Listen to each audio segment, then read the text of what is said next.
There is a brave woman who shared the story of her parents on TikTok, and I think it should get more attention. The story you are about to hear is real, painful, but also shows the power of love. It will have a sad ending, but it is worth the listen. This is a story of how my auntie unalived my parents, not physically, but mentally and emotionally.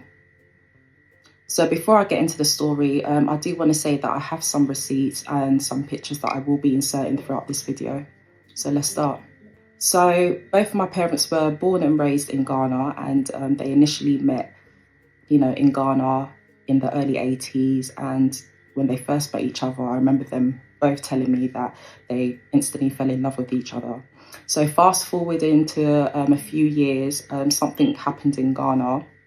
I'm not really going to get into all of that, but something happened in Ghana and my mum and dad wanted to relocate and, just start afresh, because Ghana wasn't the same Ghana that they grew up, knowing.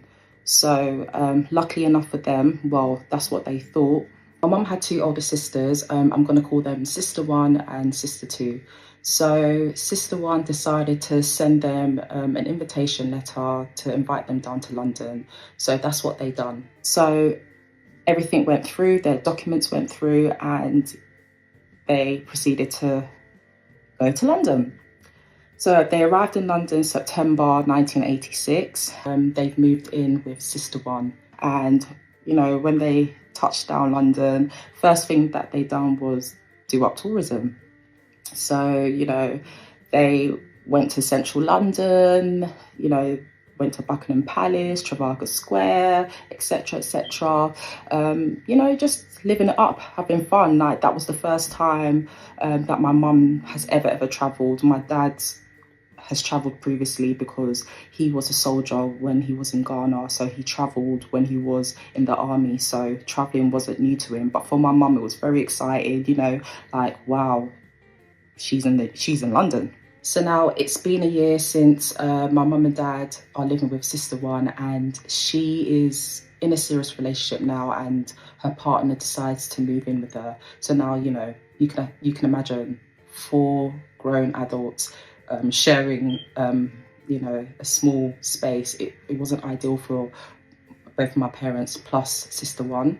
So Sister 1 and my mum and dad decided to, ask Sister 2 if my mum and dad can move in with her, because it was literally just her and her daughter at that time. Now she has 4, but at that time it was just her and her daughter. So Sister 2 was like, yeah, why not? Come and move in with me. So my mum and dad moved in with Sister 2. So things were going well, Sister 2 and my mum catching up. Everything's going well. By the way, guys, I'm not going to be saying Sister 1, Sister 2 anymore, because Sister 1 is now out of the picture. And I would just be saying my auntie or my mum's sister, so that you don't get confused.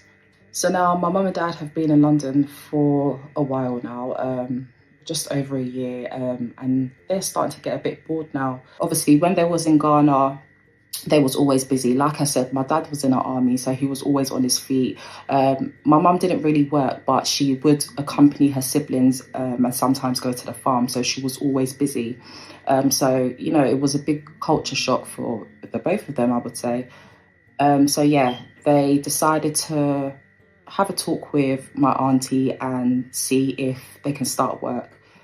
So they had that conversation with my auntie, and the first thing my auntie said is, basically my auntie laughed in their face first and said, do you know what it takes to work in London? And obviously they didn't know, none the wiser. And she said, you are legal immigrants and you don't have the status to work in the UK. So if you want to work, you would need to, require documents to work. So obviously my mum and dad were oblivious to how they can obtain all of that. And she came up with the idea of getting fake identities in order for them to work. So now the names that they used to work, they weren't actually fake, they were actually real people. So the name that my dad used was my mum's older brother's name because he already had his status within the UK. And the name my mum used was her brother's wife's name. So yeah, they used that and they managed to get jobs. So my mum was working as a cleaner for an airport, and my dad managed to get a cleaning job for a cleaning company. So they were both excited. They were like, yes, like, you know, they're finally, you know, getting somewhere. They're going to achieve their goals.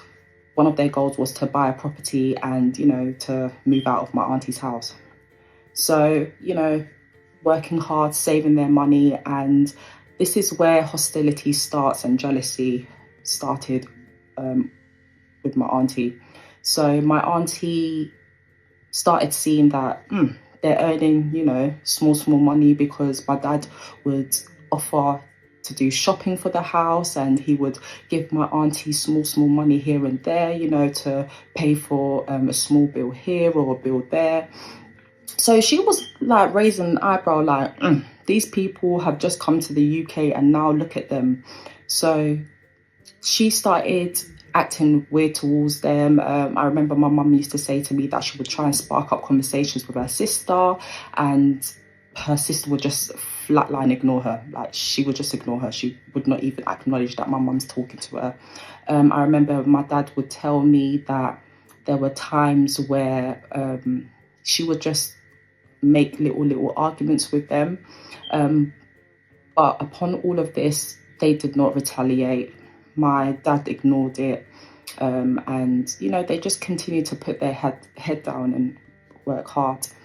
So I believe it was a year or two that has passed. My dad managed to get him a really good job as an underground train driver. And to be honest with you, like, I'm not making no excuses for my parents, but back in those days, a lot of Africans would come down to the UK, and because they thought that the UK was the land of opportunity, they would come down and obtain fake identities to work. Like, it wasn't a new thing. A lot of people were doing that. So yeah, my dad managed to get him a really good job as an underground train driver. And honestly, my mum and dad were thrilled because they were like, yes, we're one step closer to our goals, to our dreams. And, you know, that was really important. And, you know, the focus for my dad really was to get out of my auntie's house because he really could not take the hostility, because my dad does not like hostility. He was such a friendly person. If you really knew him, like, he was so down to earth. So yeah, I'm just going to fast forward a little bit because there's a lot to this story. So I remember a time my dad told me that he was at work and he came back home and he went into his bedroom and he noticed that certain things had been moved around. Things like his letters, amongst the letters was his pay slips, and he believed my auntie, you know, was the only culprit to do that. So he didn't say nothing. He just kept his head down, and he said to me it was like she wanted him to know she was snooping through his things. Why, I don't know, but, you know, those were some of the things that she would do, going through my dad's stuff, like just checking like how much he's getting paid and things like that. It was weird. It was very, very weird. But God being so good, they managed to get enough money to, you know, buy their first property, and that property was in Mitcham, which is in South London. So now the next thing that they had to do was sit my auntie down and tell her that, you know, they found somewhere and they want to move out. As you can imagine, my auntie didn't take it really well. She said to my parents that they're very ungrateful after everything that she's done for them.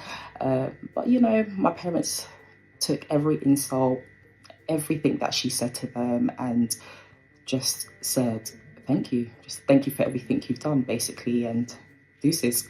So they left and, you know, moved out and started their life, you know. Now they've achieved getting their property. Their next step was to start a family. So my mum and dad were trying, very hard to conceive, and unfortunately my mum suffered 2 miscarriages before she actually conceived me.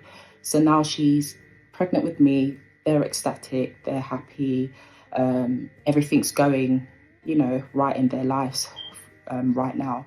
So at this point, my parents and my auntie have not spoken. They do not speak. They've literally just gone their separate ways. That's it. So yeah, fast forward, my mum's, at the last stage of her pregnancy. So she's in her 3rd trimester. And, one day they're chilling at home and my dad said there was a massive knock at the door, like boom, boom, boom. And his heart just stopped. He was like, we're not expecting anybody. Like, no one really knows where they live. So he was scared. So he literally got up. So as my dad was about to open the door just literally pushed him back. And who was it? It was police. So police were like, it's police, we're looking for Francis Pongs, police, whatever. And then my dad was scared. He was like, oh, it's me, like, what's going on? So the police was like, oh, Mr. Apong, you've been arrested for, dishonesty, obtaining a property by deception or something along them lines. I can't really remember what it was. But yeah, my dad was so scared. He was frightened. My mum, heavily pregnant, was in tears, like just scared. They were both scared. So as the police officer was about to take the handcuffs and pull it on my dad was like, whoa, wait, let's talk about this, let's try and resolve this. But no, the police officers was not having none of it, and they literally slammed my dad down. And as the police officer slammed my dad down, he sprained his arm and he sustained a few injuries as well. It was really, really hectic for my parents.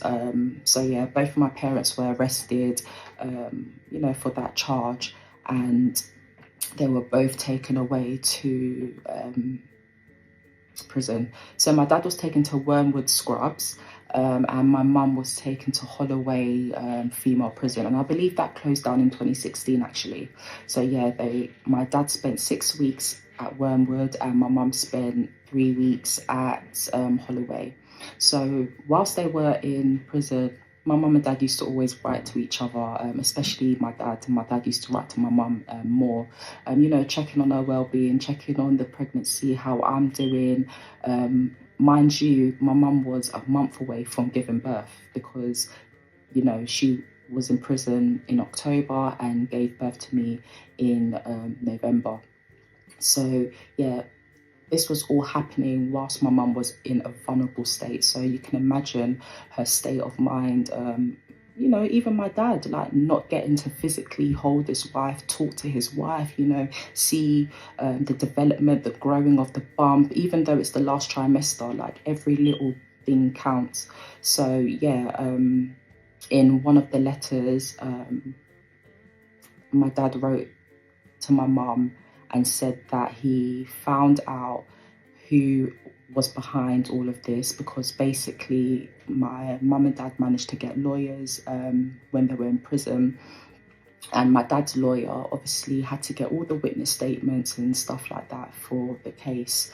And the first witness statement that was handed to the lawyer was my auntie's statement. And the lawyer relayed this information back to my dad and told him all the names that was involved. And yeah, my dad was in shock. He was in utter shock. So in the letter, he tells my mum that so-and-so was behind it, meaning my auntie was behind it, due to her jealousy of them purchasing the house.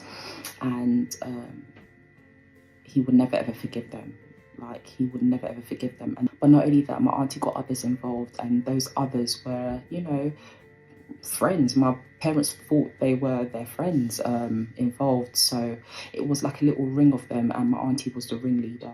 So yeah, it was very, very devastating for my parents to know that, my mum's own sister could do this to her and her husband. Not only that, but my dad managed to get, my auntie's witness statement. I would insert it in this video, but the only problem is it is very, very old. Like, the writing, you can't really see the writing. It's all faded. But yeah, but I do have it. I do have it. So now at this point, both of my parents' mental health were declining, especially my mum's. And, you know, things were just getting worse and worse. And my mum, 3 weeks came up and my mum finally got released. And literally a few days later, my mum gave birth to me. And I'm going to end it here. Stay tuned for part 2, where I'll go into more detail. Before we hear part 2, please remember to go to her page to show support. Her story needs to be heard and her evil auntie needs to be put to shame. This is part 2 of how my auntie unalived my parents, not physically, but mentally and emotionally. So now my mum's been released and she has nowhere to go because obviously they've taken the house from my mum and dad. So now my mum is homeless. She has little money left. So she decides to get on a bus and just take it to the last stop. She had no plans on what to do. Obviously, she has no one to talk to, no one to reach out to. So she just gets on the bus up until the last stop, and she kept doing that for a couple of hours. Within those hours, she started getting pains in her tummy, and obviously that was the start of contractions. So she decides to get on a bus to go to the hospital so that she can find out what's going on. So my mum arrives at the hospital and now it's time for her to get checked over. So the midwife checks her over and she wasn't exactly at the 4 centimeters dilation point, but her vitals were very high. So for example, her blood pressure, etc. So because of that, they had to admit her into hospital. And 2 days later, that's when she gave birth to me. She had a C-section. She had to stay in the hospital for up to a week with me. So that was the case. So once the week came up, my mum and myself was discharged. So after she got discharged with me, she still had, the keys to the property. Remember, they've taken the property away from her, so she couldn't go back there. But she still had the keys and, she's just given birth. She has nowhere to go. It's winter, it's cold. So what does she do? She ends up going to the property. So she puts the key through to see if it still works and if they haven't changed the locks. So now she's put the key through the door and the key still works. The door's open. But as you can imagine, there's no gas, there's no electric. The house is freezing. Like I said, it was winter times and my mum had no money and obviously she had to feed me. She couldn't breastfeed me because she wasn't really eating herself, so she couldn't really produce breast milk. So what she done was she got a crisis loan, and a crisis loan is something that they used to do back in the days where they give you emergency money if you're in a vulnerable state or if you're a vulnerable person. So that's what my mum done, and she received £10, and that £10 had to sustain her for a while. So she couldn't actually buy me formula because that was expensive.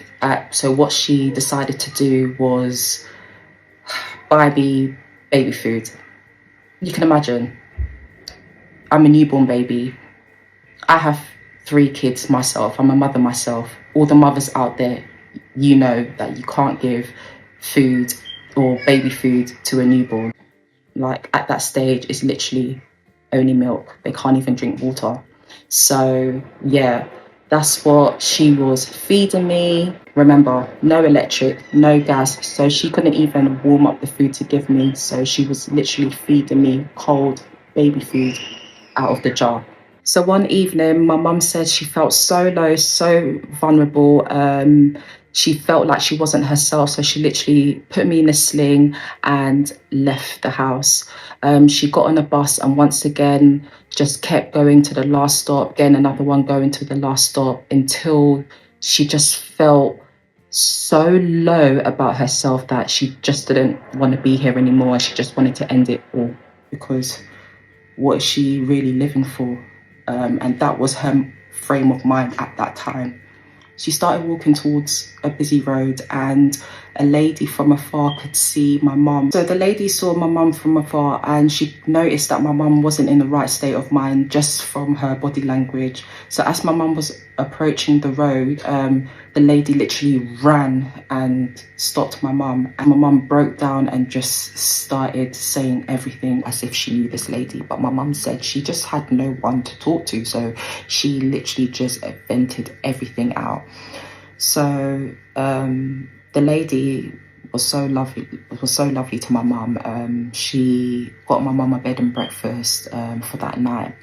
And in the morning, my mum told me that she followed the lady and sorted emergency accommodation out. And yeah, the lady just helped her so much. So once all of that was sorted and she moved into the emergency accommodation, she said it was very lonely. It was very, very lonely. She was so scared. She had no one to talk to. But luckily enough, my dad's lawyer found a way to communicate with my mum. I'm not sure how though. I don't remember my mum telling me how that happened. But the lawyer found a way to communicate with my mum, and my dad and my mum got into communication again. So a few weeks later, my dad was released from prison, and he joined my mum and myself at the emergency accommodation. So now they are back to square one. Things are just looking so low for them, so dark for them. And honestly, my dad was a fighter, but honestly, that took a lot out of him. And that's when the beginning of him not having trust for people started. So yeah, they was building their life slowly. I'm just going to fast forward a little bit because there's so much to this story. But yeah, they were building their life slowly. So from emergency was temporary accommodation. I believe it was the second temporary accommodation that we had is when my mum and dad gave birth to my brother, and after that we moved into our permanent. I believe I was like 11 or 12. I can't really remember the age that I was when we settled into our permanent accommodation. But yeah, we finally settled into our permanent accommodation, and that's when my parents were like, listen, no more bad luck, no more negativity. We're gonna strive and we're gonna do it. And that's when my dad decided to go back into education and study to become a mental health nurse. So my dad, achieved that, and he started as a mental health nurse. I believe he started in 2005. Yeah, I believe he started as a mental health nurse in 2005. And once again, my dad is a hard worker, so, he put his head down, working hard, just trying his hardest to get back on track. So now things are looking up, and, my dad is sending money back home to Ghana and building his property out there, because obviously his retirement plan is him and my mum retire and go back to Ghana and just live life. So he was sending money home back to Ghana and getting his house built, and he built a lovely 5-bedroom bungalow in Ghana, which was one of his biggest, proudest achievements that he done.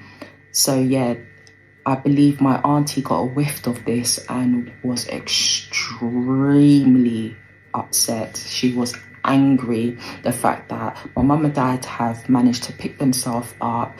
My dad's built his 5-bedroom bungalow back home. He's also helped my mum's family build their family house. So all of that was raging inside of her.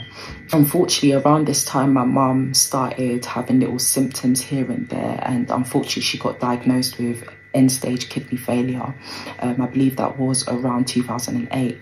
So then my mum started to have treatment, which is dialysis, 3 times a week for 4 hours. So it was draining. And I remember my dad would, encourage my mum, the pep talk, whatnot, but you could see in his face that he was also worried, but obviously he tried not to show this. So yeah, my mum was going through a tough time, me and my brother saw my mum go in and out of hospital. Obviously I was a teenager around that time, so I wasn't really coping with all of this too well, so I would try my best to stay out as much. My brother was like 7 years younger than me, so he had no choice but to stay at home. So he witnessed a lot of my mum going in and out of hospital.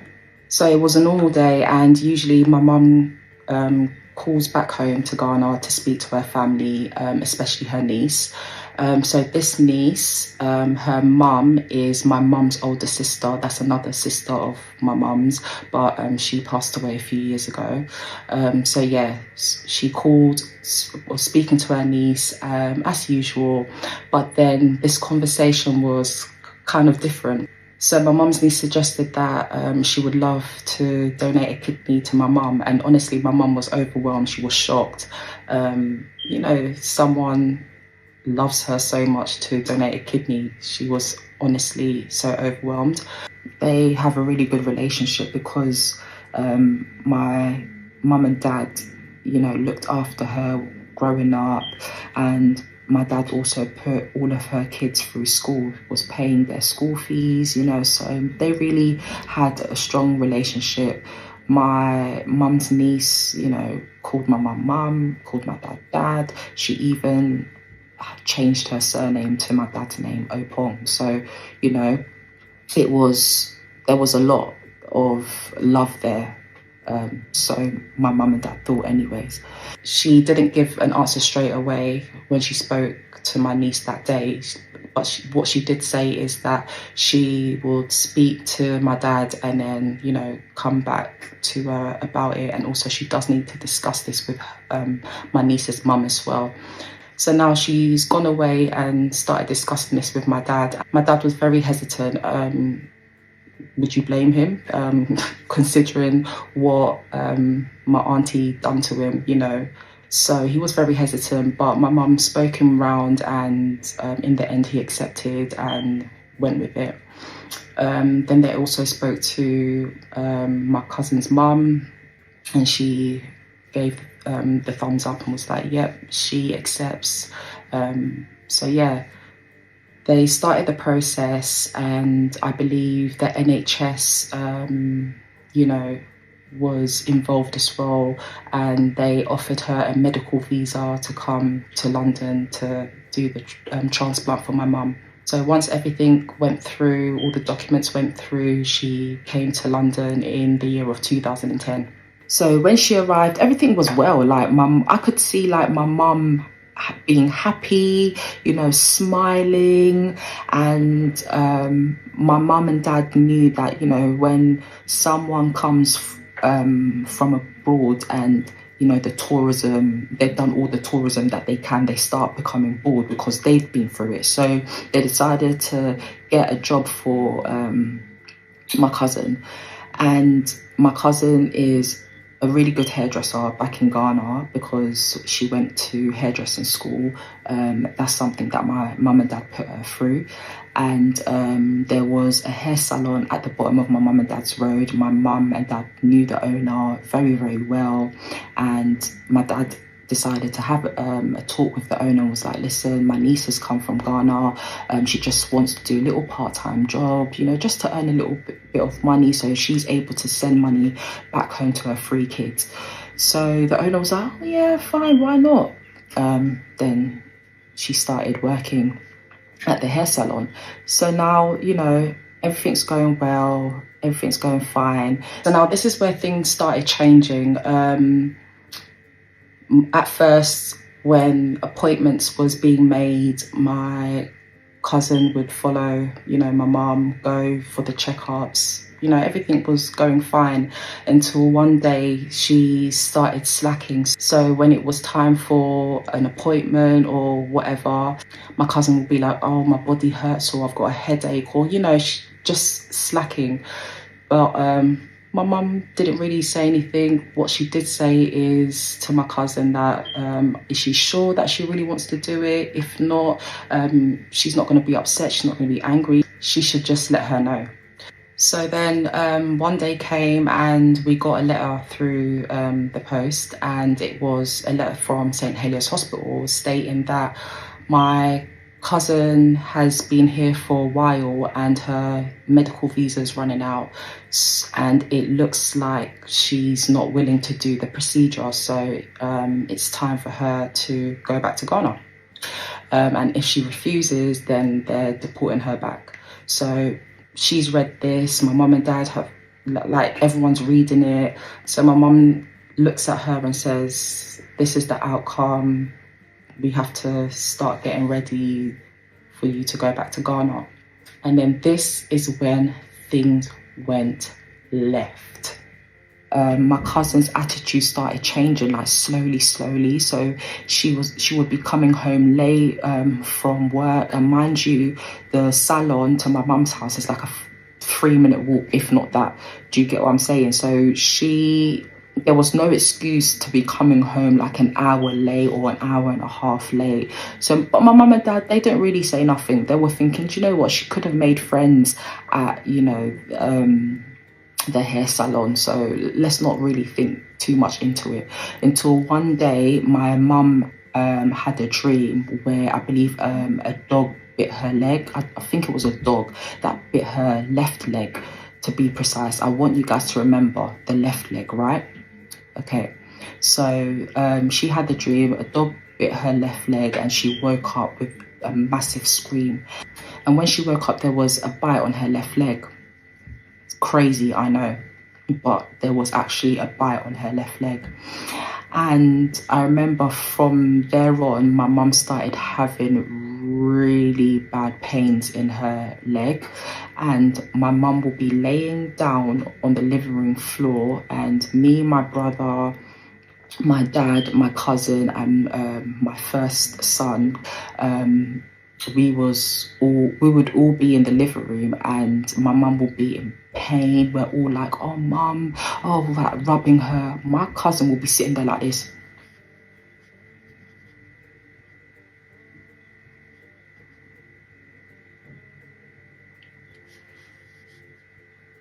No flinch and nothing. She wouldn't even acknowledge my mum like she was in pain. Nothing, guys, honestly.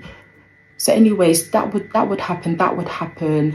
And then one day now, it was time for her to come home from work. An hour turned into 2 hours turned into 3 hours turned into 4. By the time we blinked, it was 12 midnight, 1 o'clock in the morning. She's nowhere to be found.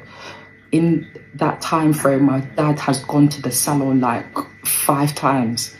Do you get what I'm saying? And the people in the salon are saying, oh, she left time ago. Like, she left time ago. Anyways, now we've all gone to bed, woken up, she's still not back.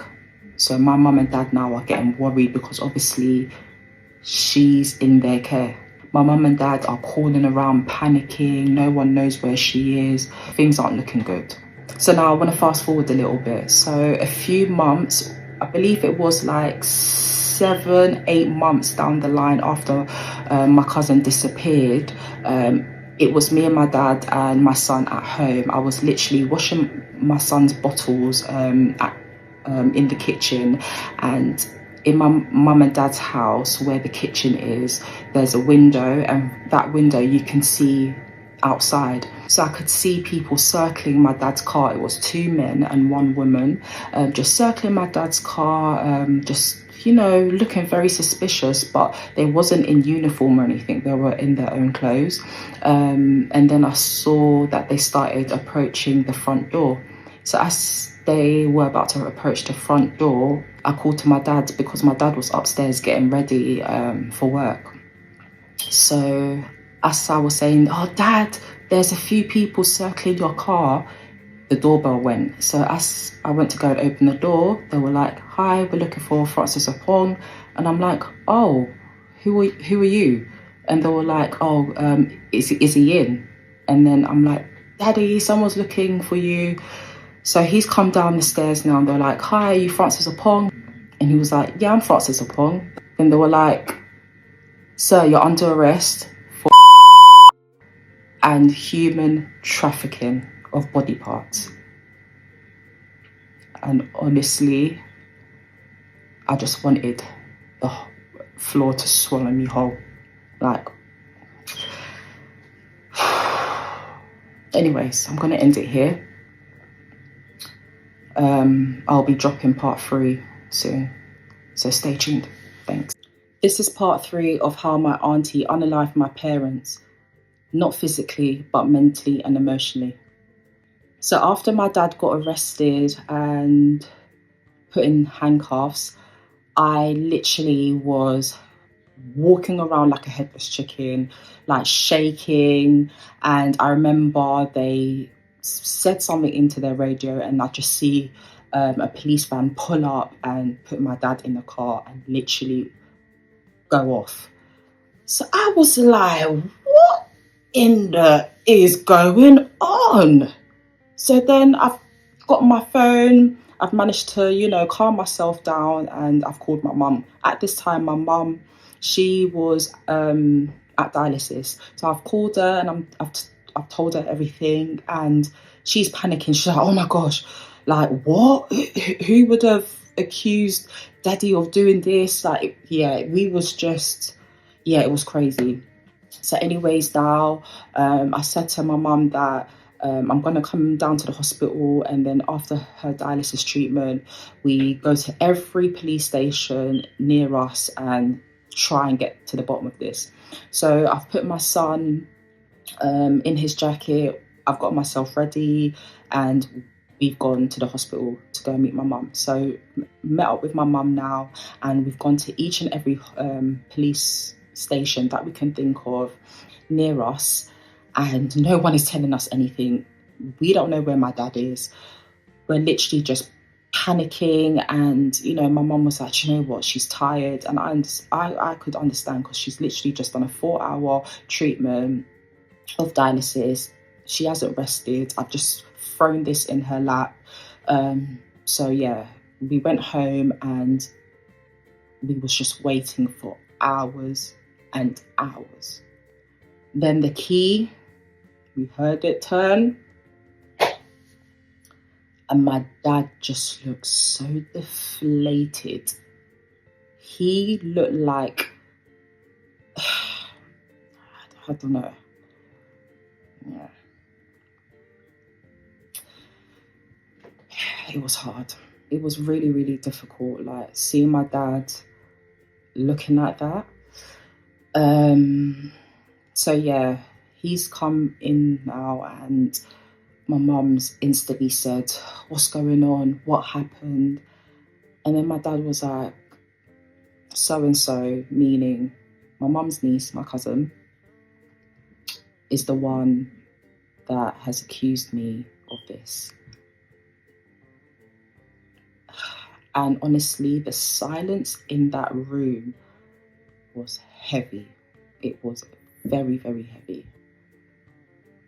And then I remember thinking in my head, like, why would she do that? Like, why? What on earth would come over after everything my parents has done for you, your kids? Why on earth are you going to do that? Anyways, now, so the next day came and my dad was getting ready for work. So as he got to work, his line manager pulled him aside and this is where things just turned left. Pulled him aside and said, police have, called and informed us of what's going on. And unfortunately, this is a serious matter and they have to suspend my dad. So my dad was gutted. He was devastated. He couldn't understand why this was happening. So he's been suspended now and things are not looking good. You know, he's having meetings with his work and his work is saying that unless, you know, he's found not guilty, he's not coming back to work. So, yeah.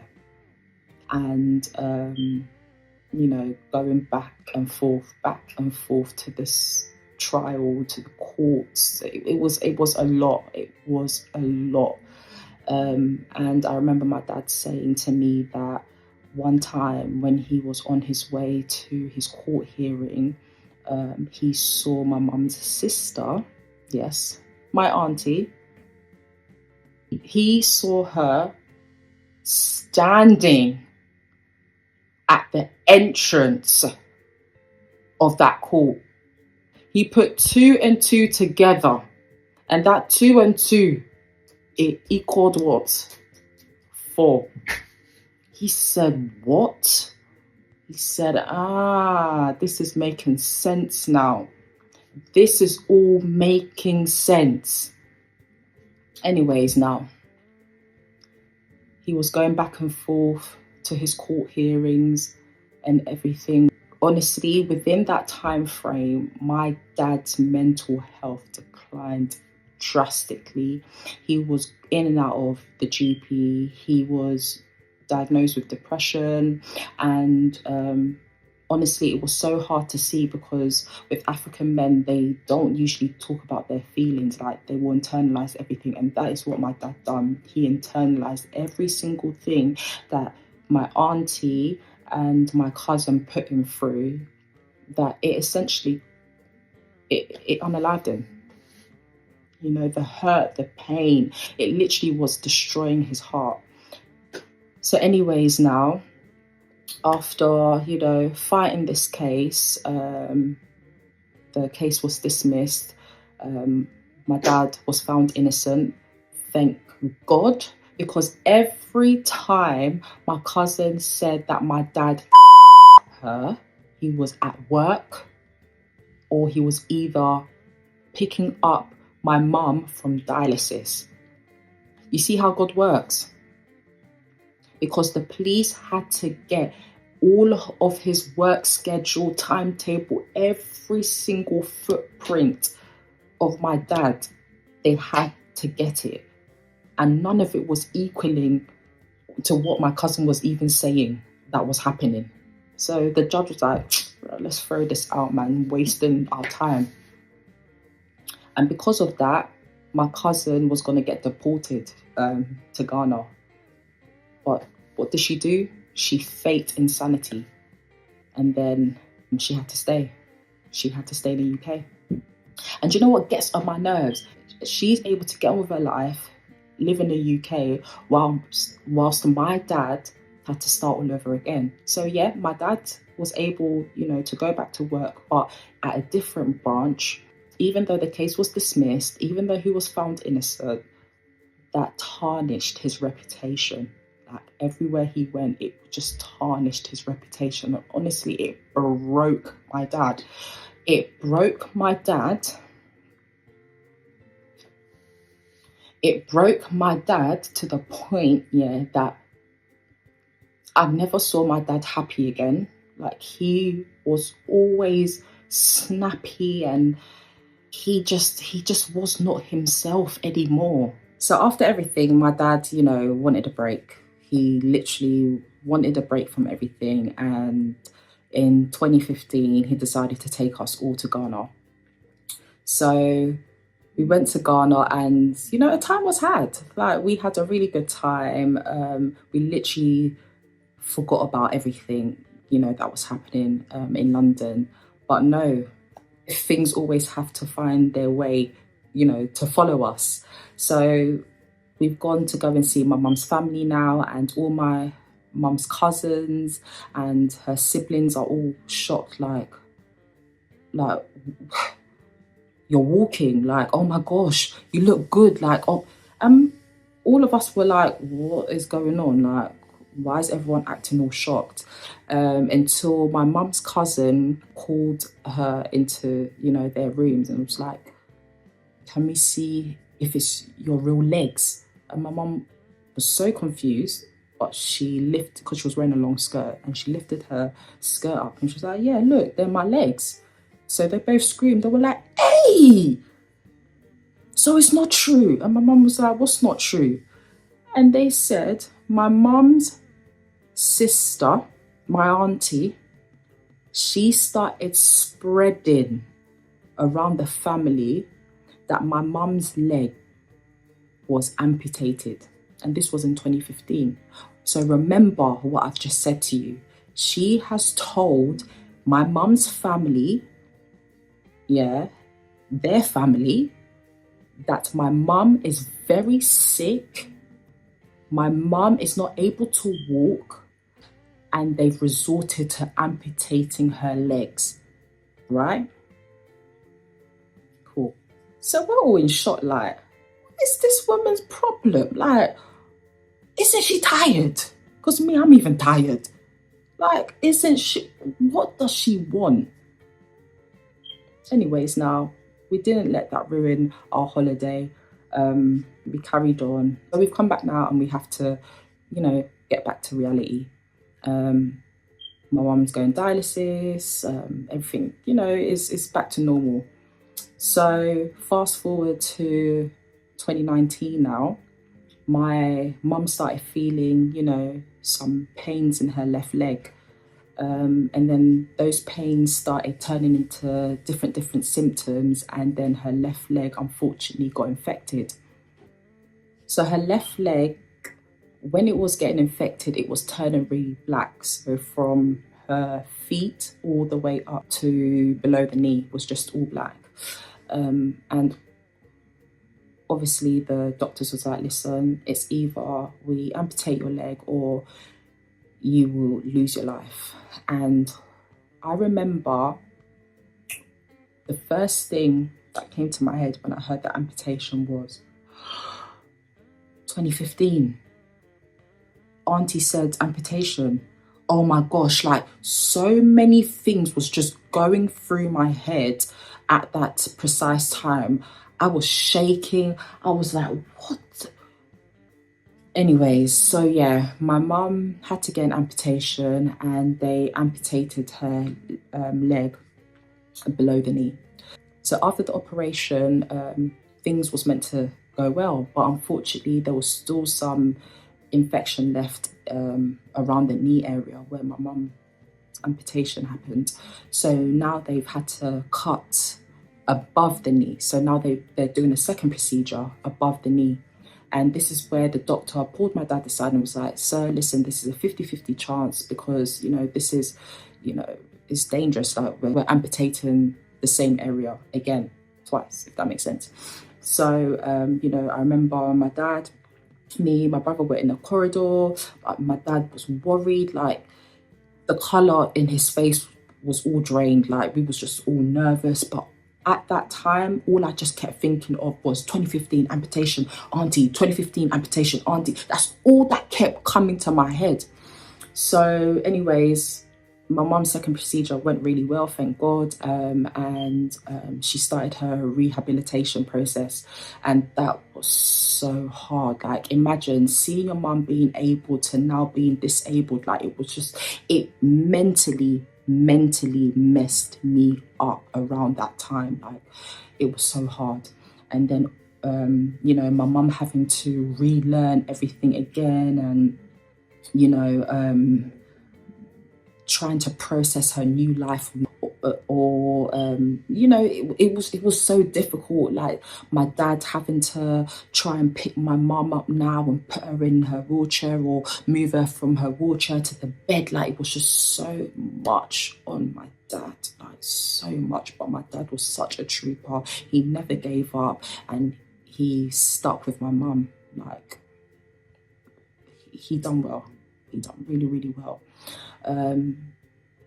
But yeah, so fast forward once again, they're getting on with their new normal life now, or should I say, we're all as a family trying to get on with our new normal life, helping out our mum, trying to sort things out. So it's the year 2020. You guys know what happened. It was COVID. The whole world went into lockdown and no one was allowed out. So I remember all I was doing was watching documentaries. I was literally hooked on documentaries, right? And there was one particular documentary that I watched, and it literally made me start thinking and reminiscing about, family and me not talking to my cousins, meaning my auntie's children. So I decided to send a DM to my boy cousin. So I've sent him a long DM, just telling him that I've watched this documentary, it's got me thinking, life's too short, etc., etc., etc., right? He responds and the conversation's flowing, and then he says that he will get back to me with a date where we can all have, a Zoom meeting to sort things out. So,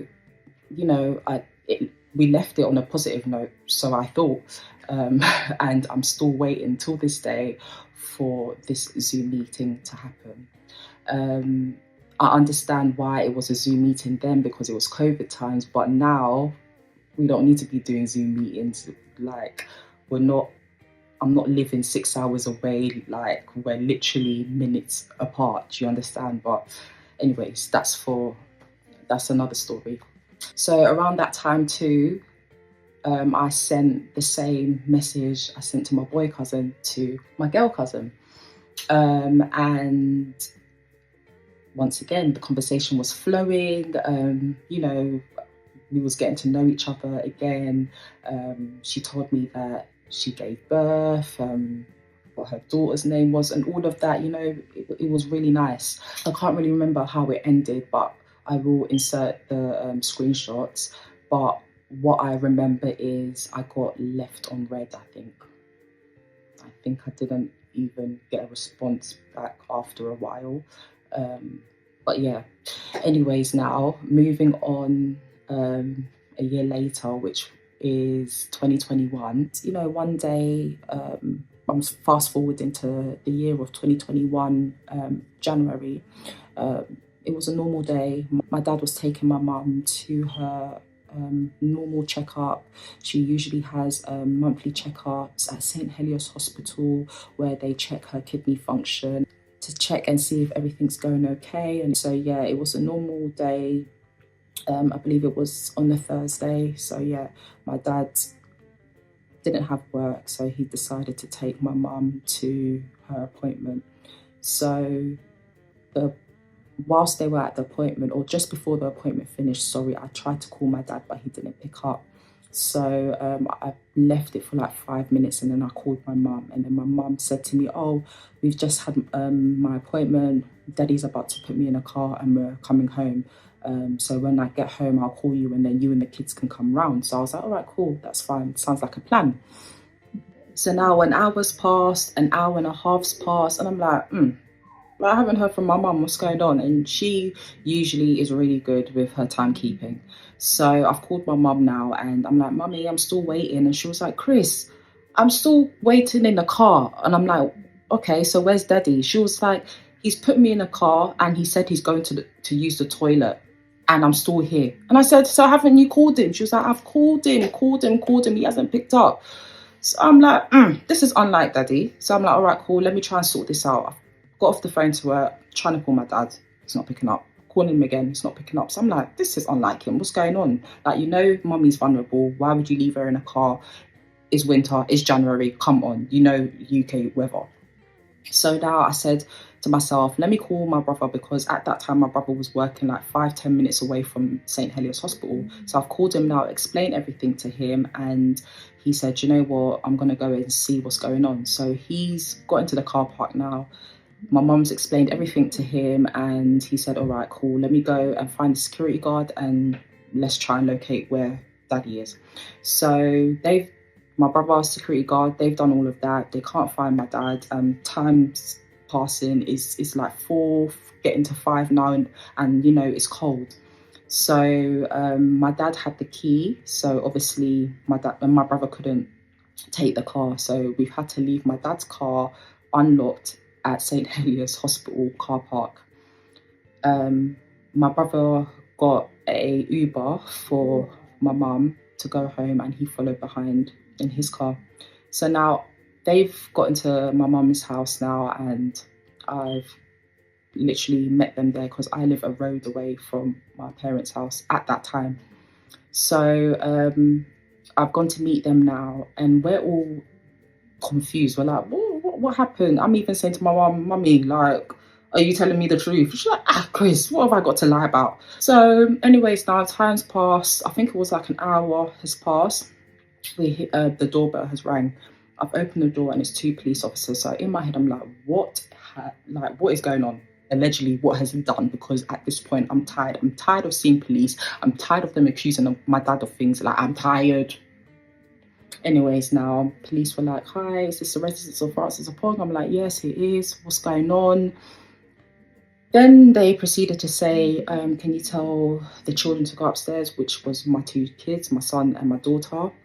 So I was like, all right, cool. My brother took them upstairs, and then they dropped the worst news ever. They said, unfortunately, we found Francis Apong in the toilet, unalived. Like, yeah. So my dad was laying there for 4 hours, like, whilst I was panicking, even getting angry at the fact that he's left my mum. He was there on the toilet floor in the hospital, unalived. Like, do you know? Anyways, so I let out the biggest scream ever. I've experienced someone that I love die. So that was my first ever experience. So like, I went through a roller coaster of emotions, like in the space of 5 minutes. I screamed. Yeah, I was all over the place. Then I remember calling my cousin from my dad's side, and just saying to her, listen, this is what's happened. Then she's crying. It was very traumatizing. I remember my mum sitting there saying, no, it's not true. Nope, it's not true. Like, that's the noise she was doing. Like, if you're Ghanaian, you will understand that noise. Like, she was like, nope, She says she will never believe it until she sees that it's him. Obviously, she couldn't go to view my dad. I had to go and identify my dad, and that was so scary. Like, I was shaking. Like, it was so, seeing my dad in that state and knowing my dad to be a strong man, like,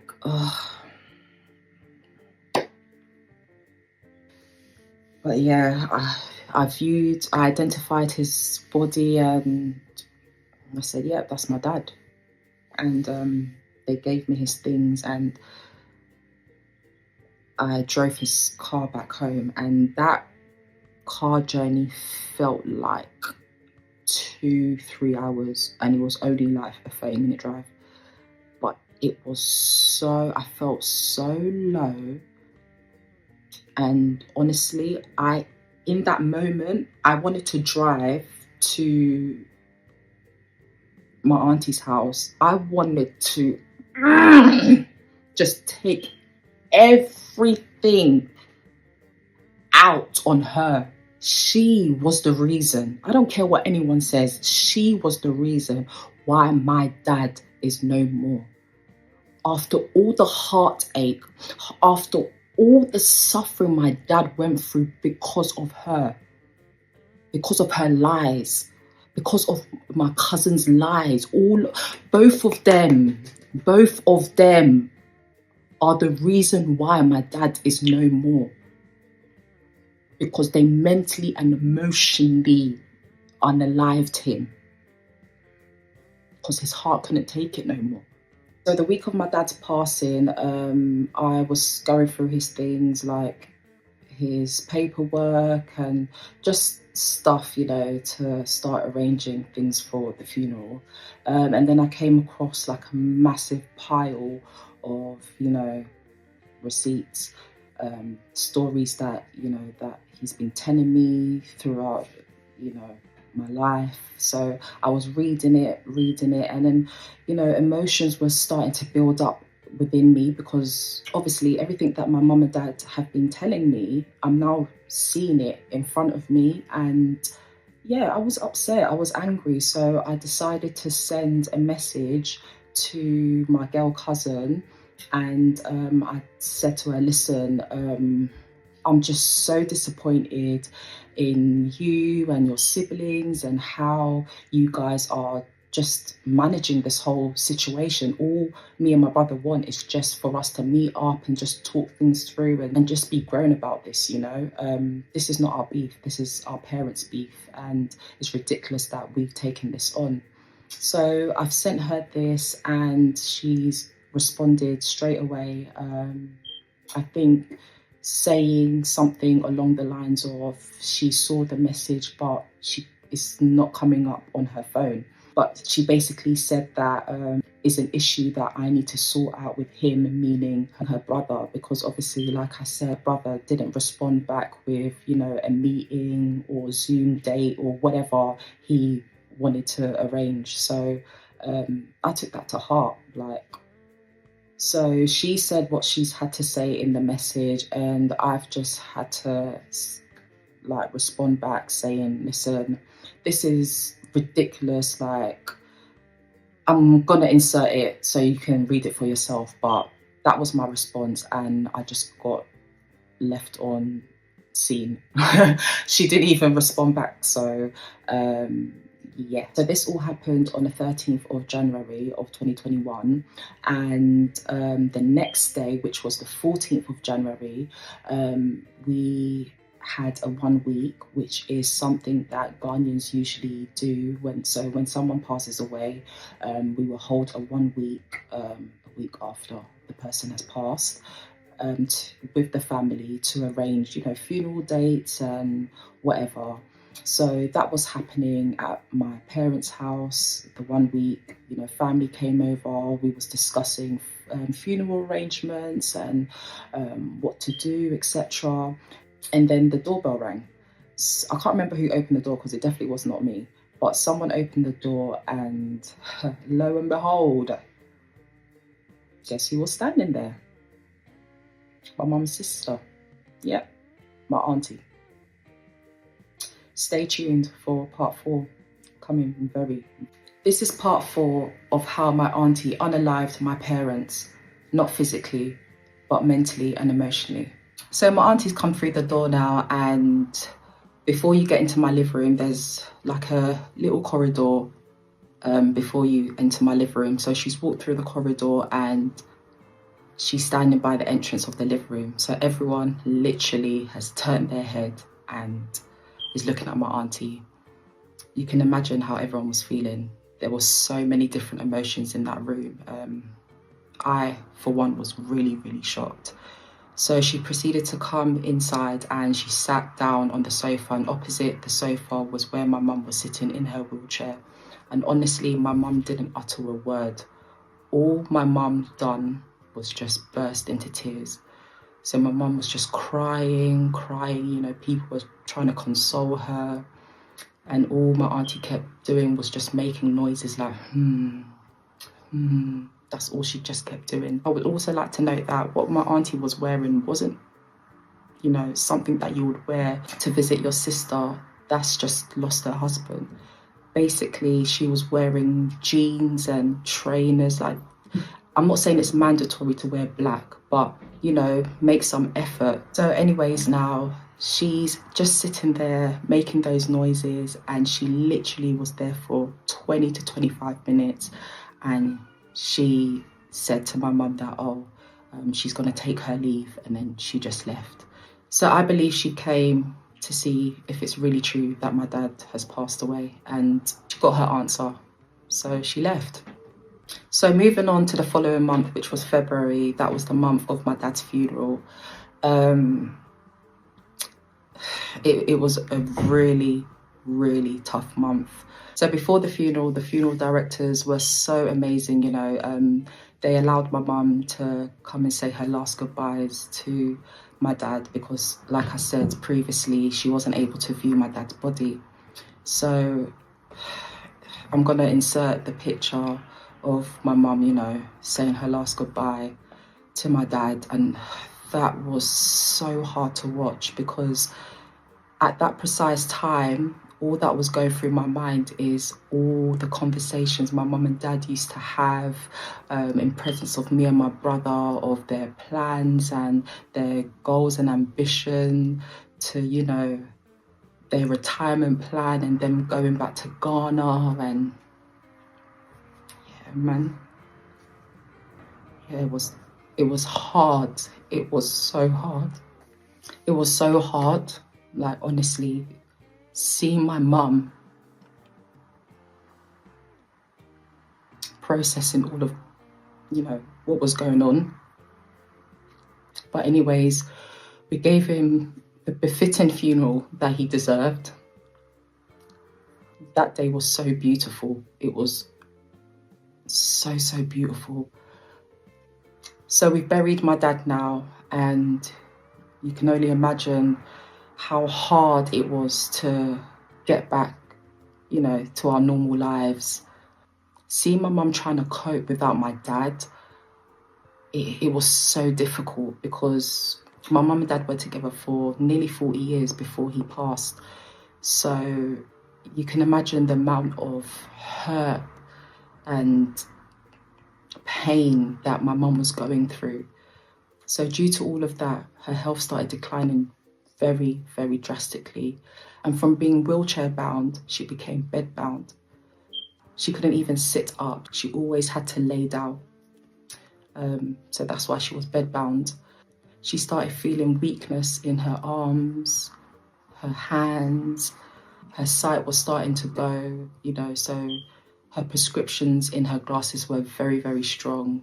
So because my mum became bedbound and her health was declining, social services had to get involved, meaning adult social services, you know, to assess my mum and see her needs, etc. So they got involved and they said that my mum needs 24-hour care because of the extent of, you know, her condition. So carers were allocated to my mum morning, noon and evening on rotation. So they would come and help my mum in the morning or help my mum get ready for dialysis, and then transport will come and pick my mum up and take her to dialysis and so on and so forth. So that was happening until one day my mum got a really, really bad infection in her back. And I believe that was due to her being bedbound because at that point she was literally in one position. So you can imagine the damage that was doing to her body.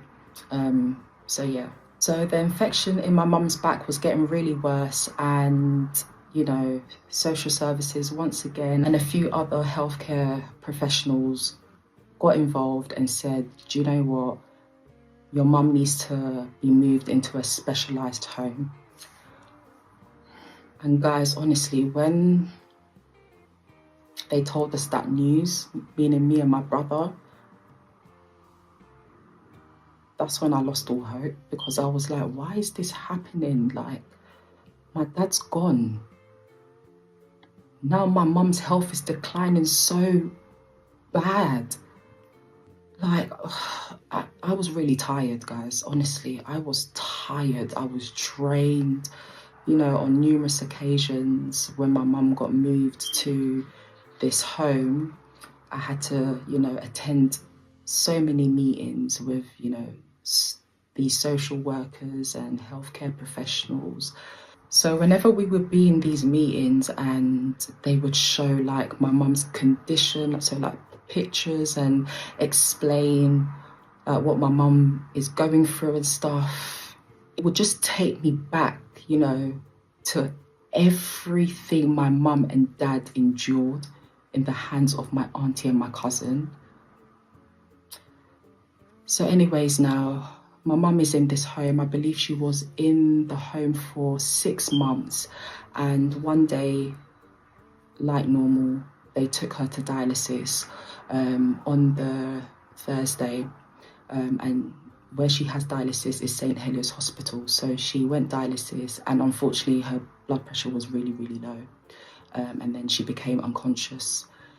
And they had to put my mum on oxygen, and me and my brother were just hoping and praying that my mum would pull through.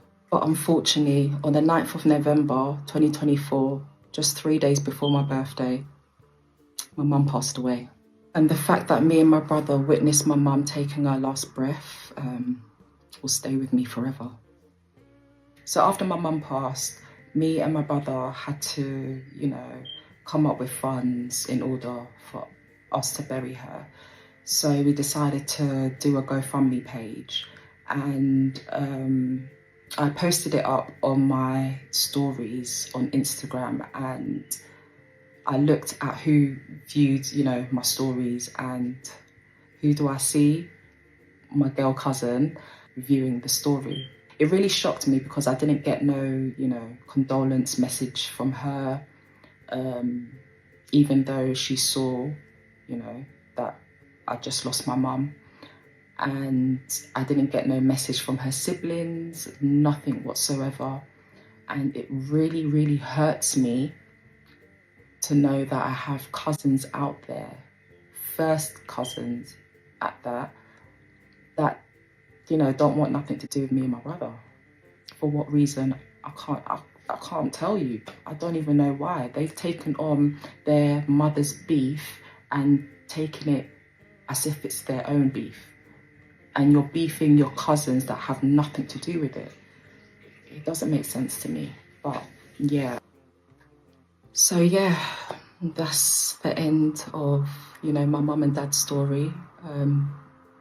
Thank you for every single one of you that has watched each and every part of this. I've done this to raise awareness on, sibling rivalry, enviness, jealousy, and just to put my mum and dad's story out there.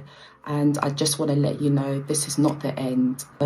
Stay tuned because I'll be updating you guys on what's coming next. I have so many announcements coming up, so stay tuned. This is just the beginning.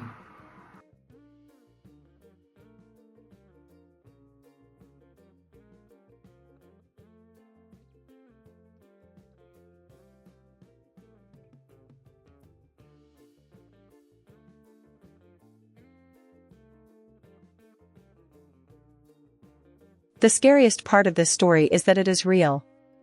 It is not make-believe and it is not fiction. She lived through this, and so did her parents. This just shows how jealousy can lead people to be hateful and evil even if it's to their own blood family members. Please consider supporting her. She has a GoFundMe which I will link in the description box. She is trying to raise money to publish her family story as a book, and any little support goes a long way.